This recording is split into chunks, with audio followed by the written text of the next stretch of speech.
샬롬, 한 주간을 마무리하고 주일을 기다리는 토요일 아침입니다. 이 토요일에도 넘치는 하나님의 사랑과 부활하신 예수 그리스도의 능력과 은혜 그리고 성령의 충만함이 함께하기를 기도하고 축복합니다.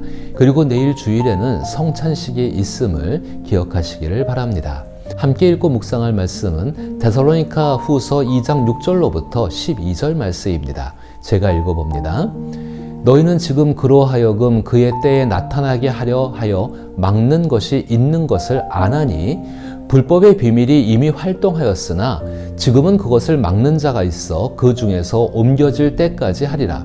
그때에 불법한 자가 나타나리니 주 예수께서 그 입의 기운으로 그를 죽이시고 강림하여 나타나심으로 패하시리라. 악한 자의 나타남은 사탄의 활동을 따라 모든 능력과 표적과 거짓 기적과 불의의 모든 속임으로 멸망하는 자들에게 있으리니 이는 그들이 진리의 사랑을 받지 아니하여 구원함을 받지 못함이라. 이러므로 하나님이 미혹의 역사를 그들에게 보내사 거짓 것을 믿게 하심은 진리를 믿지 않고 불의를 좋아하는 모든 자들로 하여금 심판을 받게 하려 하심이라. 아멘. 저는 오늘 이 본문의 말씀을 통하여서 불법을 막으시는 하나님이라는 제목을 가지고 생각해 보고자 합니다.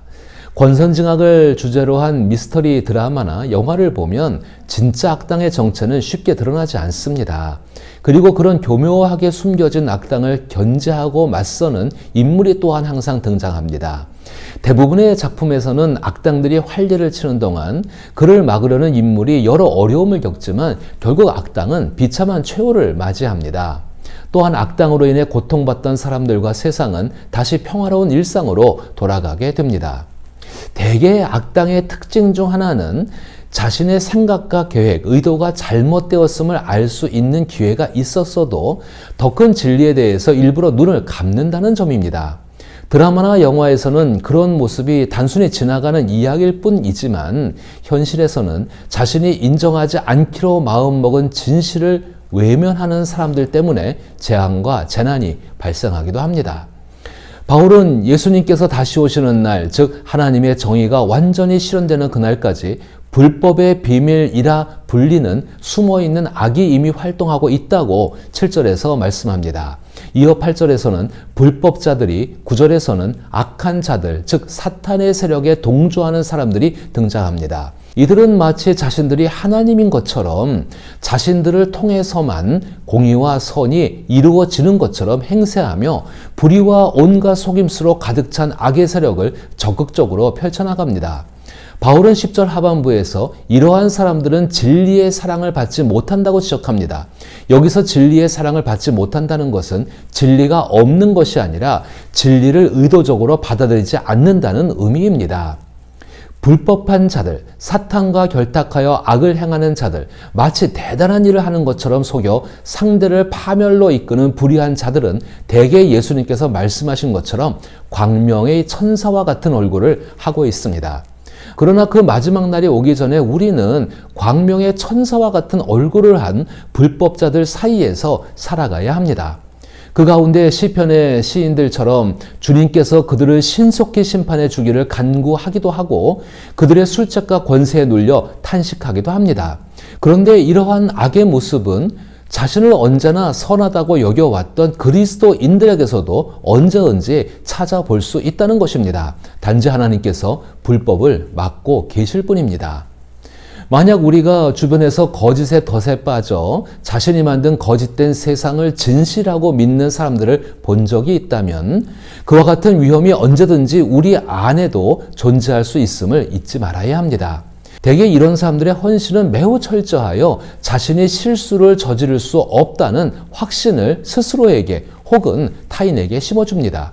복음을 따라 산다는 것은 이러한 위험에 항상 노출되어 있으며 언제든지 그런 사람들을 만날 수 있고 자신도 그렇게 될 수 있기 때문에 정기적으로 자신을 돌아보고 주님의 용서와 자비, 보호를 구하는 삶을 살아간다는 것을 의미합니다.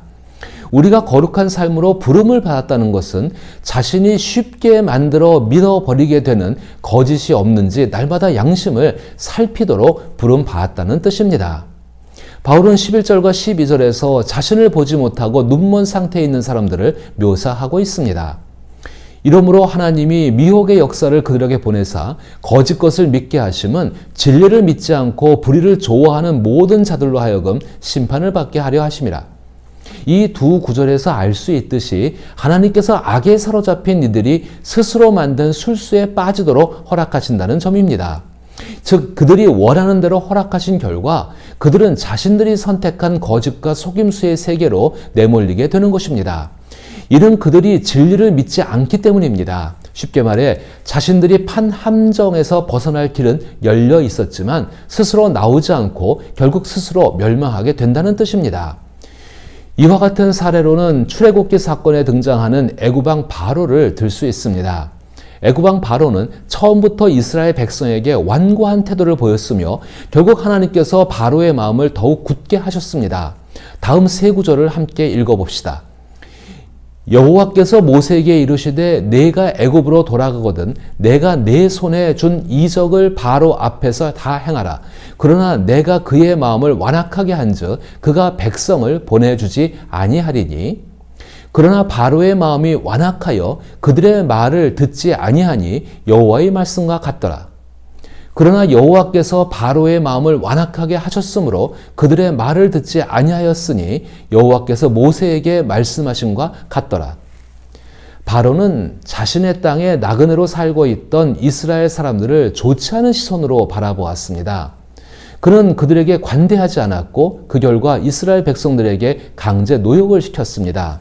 그 노역은 너무 가혹하여 백성들의 원망을 샀고 하나님께서는 이스라엘 백성들의 원망과 탄식 소리를 들으시고 그들을 구원하기 위해 모세를 부르셨습니다.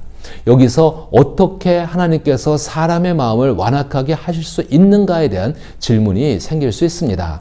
그러나 바로의 경우에서 알 수 있듯이 바로 자신이 스스로 마음을 완악하게 하는 것을 풀어버리지 않았기 때문에 결국은 굳어져 버리게 된 것입니다. 사람이 거짓과 악에 너무 깊이 빠져 진리와 선을 인식할 수 있는 한계를 넘어설 때가 있습니다. 물론 하나님께서는 그 시점을 정확히 아시지만 우리는 대부분 그때를 명확히 파악하지 못합니다. 그러나 그런 사람들 가운데 있다면 유일한 희망은 그들이 조속히 완전한 오류를 범하여서 그로 인해 빠르게 심판을 받는 것뿐이라고 생각하게 됩니다. 바울은 그런 사람들을 죄악에서 구원하는 문제에 대해 직접 언급하지 않습니다. 주님의 때가 가까워질수록 불법이 만연하고 그런 사람들이 점점 많아지며 사랑이 식어간다고 말하였습니다. 바울은 이러한 시대 상황 속에서 사탄의 방법에 적극적으로 동조하며 마치 자신이 하나님인 양 모든 주도권을 주려는 사람들보다는 오히려 그런 사람들 가운데서 복음을 따라 예수님처럼 고난을 받으며 살아가려는 이들에게 더 큰 관심을 기울이고 있습니다. 그것이 성령의 관심이기도 합니다. 사실 출애굽 사건이나 바울의 진술에서 불법자들이 일시적으로 승리하는 것처럼 보여도 주 예수님 앞에서는 그것이 아무런 의미가 없습니다. 그때의 불법한 자가 나타나리니 주 예수께서 그 입의 기운으로 그를 죽이시고 강림하여 나타나심으로 패하시리라. 정말 중요한 것은 죄악과 사탄 그리고 사탄에 동조하는 불법자와 악인들이 아무리 극성을 부려도 예수 그리스도에 의해 머리가 부서진 뱀에 불과하며 뿌리가 잘린 덩굴과 같다는 사실입니다. 그럼에도 불구하고 우리는 그런 존재들과 사람들로 인해 고통을 겪고 있습니다. 주님께서 속히 오셔서 이러한 세상을 하루속히 빨리 끝내주시길 간절히 바라기도 합니다. 그러나 하나님께서는 그날의 심판을 아직 허락하지 않고 계십니다. 너희는 지금 그로 하여금 그의 때에 나타나게 하려 하여 막는 것이 있는 것을 아나니 불법의 비밀이 이미 활동하였으나 지금은 그것을 막는 자가 있어 그 중에서 옮겨질 때까지 하리라. 왜 하나님께서 최후의 날, 즉 세상의 종말이 될 때까지 심판을 미루시는 이유는 무엇일까요? 그것은 예수 그리스도를 믿고 하나님을 신뢰하며 살아가는 그리스도인들의 영광을 위함입니다. 물론 하나님의 심판을 피할 수 없는 자들과 우상을 숭배하며 불경건하게 행하는 세상과 그 세상의 지도자들이 많지만 그 속에서도 완악한 마음으로 악하게 살아가는 사람들 가운데에서 복음을 따라 참된 인간으로 살아가는 이들에게 상을 주시기 위함입니다. 그렇다면 우리는 세상의 악과 불법이 만연하고 때로는 그들이 승리하는 듯 보일지라도 결국 모든 것이 하나님의 주권 아래 선하게 이루어진다는 사실을 마음에 새겨야 합니다. 우리의 시선은 불법을 행하는 자들에게 머무르지 말고 그 가운데서도 진리를 따라 예수님을 닮아가려는 이들에게 집중되어야 합니다.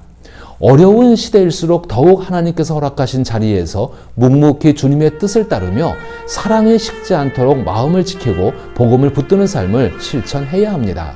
주님께서 다시 오시는 날, 즉 재림과 최후의 심판의 날은 반드시 다가옵니다. 그러나 그 심판이 아직 이루어지지 않는 것은 하나님의 인내와 자비 그리고 그리스도인의 온전함을 위함입니다.